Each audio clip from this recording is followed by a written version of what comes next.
What is up, YouTube? Today we're going to be doing something very different on this channel. We're going to be doing a little bit of a science experiment using crackle balls. This is something I've never ever tried, but something that other people may have tried, but I don't know if I've ever seen a video of it. And what we're going to do is we have two Phantom Crackle Balls here. We're going to leave one as its normal self, and the other one, what we're going to do is we're going to take powder from a piccolo peat. When I was picking up my piccolo peats last year after setting them off, I noticed that there was white powder dumping out of them.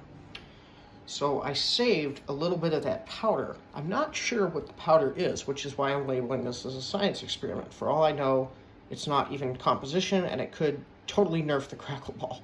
But there's a chance that it doesn't do anything.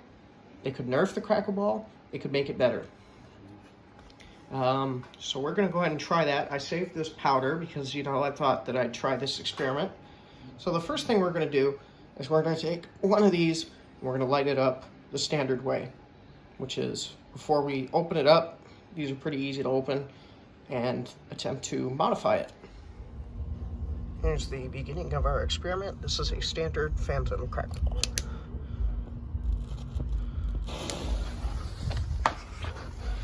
See what it does. I didn't light these in the normal spot. Okay. Let's go make sure all this got put out. Ooh, that smell. It's a good smell. It's one of the best smells you can get. It wasn't bad. So, here we are, ready to work. Actually, I'm going to do a little safety thing, and I'm going to take this lighter and put it behind me, because for all I know, this stuff is very flammable. That's also why you want to have a paper to clean up any residue of the work that you're going to do. And so the first thing you do is, unfortunately, I don't have a tripod for this. I had a tripod mount last year. I can't find it. I ordered a new one. It should be here like tomorrow. What you do is you kind of pinch these, and they should just come open like that, and they will go back together. So you do that, and then you push the fuse out, and this is what it. This is it. This is your crackle ball, and then you just gotta kind of open these paper, and inside the paper will be a bunch of what are known as stars. I'm going to set the phone down and try and hold it as best as I can. It'll be very difficult without the tripod, which, like I said, I wish I had for you guys. So, as you can see, oops, I dropped one. Those are called crackling eggs. There's one that fell out. They're called, dragon eggs is what they're called. And basically, you light these are what crackle inside of fireworks. So what we're gonna do now is take my powder that I saved. You don't need that much. I'm not gonna do that much. And put it, there's also some other stuff I know you can do. I know you can grind up morning glories and do this, and it'll also work because the metals will fuel the reaction. That won't add any extra crackle, but it'll make it burn longer. We don't know what this is gonna do. My cats are hissing at each other. So I'm gonna open this up and probably go get a tool to attempt this. So here we have 1/8 of a tablespoon of the powder that came out of the peats.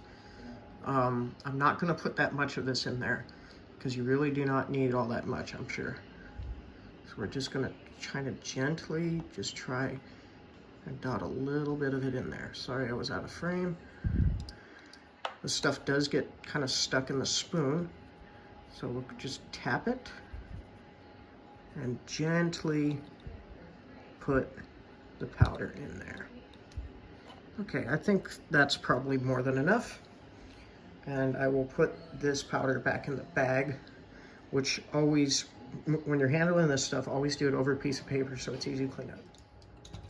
Next up, we sealed off the bag. We're gonna make sure to wash off this spoon really good. And also wash your hands really good.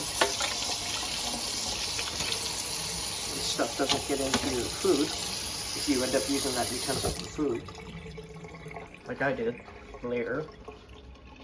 And then make sure your hands are nice and dry. And then we'll get to the next part. All right, so my hands are nice and dry. The next part is we're just gonna try and close this back up and get it. This will be hard. This will be easier to do with two hands. How am I gonna hold you guys up without the tripod? Let's try this. Let's try this and this. Oop. Go. There we go. Let's try this. Oh, you guys are gonna get to see my nails. Oh no. Okay. So make sure your hands are good and dry. And we're just gonna seal, just close this paper back up and run the fuse through the hole. Make sure that paper is compacted nice and tight. And then we just snap the crackle ball back shut. So we're all ready for our experiment. Let's go light it. Okay, so this is lighting our experimental Phantom Crackle Ball with spent piccolo pea powder in it. What do you guys think it's gonna do? Is it gonna be weaker? Is it gonna be stronger? Is it going to do nothing at all? Let's see. It's always the problem with lighting when it's windy. Maybe the lighter's out of gas, I don't know. Come on. Oh, that fuse is starting to catch. There it goes. There we go. So you see it did, I think it burned maybe a little bit longer. It's still smoldering right here. Let's go ahead. Oh, yeah, see? So I think the verdict on that experiment is probably that it did pretty much nothing. And that, if anything, since you see when I stepped on it, it hindered the burn. So, there you guys have it. Just wanted to try that for you because I've never tried it myself. And hope you enjoyed. Thanks. Bye. So there you guys have it. That's what happens if you take the powder that comes out of your piccolo peats after they are spent and put them in your crackle balls. I think that the classic method is just to do whistle powder. The reason I even did this is I kind of figured that it was powder to help it stop burning, which I think is probably what this is, if it even does anything. For all I know, it's just flour. I'm thinking that the standard whistle powder will do it a little bit better, but this probably isn't the standard whistle powder. But when I sent it around, a lot of people said, oh, you know, I don't know what it is. You may as well try it. So a year after I harvested this, I finally did the experiment. I hope you guys enjoyed. And I'm probably not going to be doing anything more with this. So it'll probably just get thrown out. So see you guys in the next video. Peace.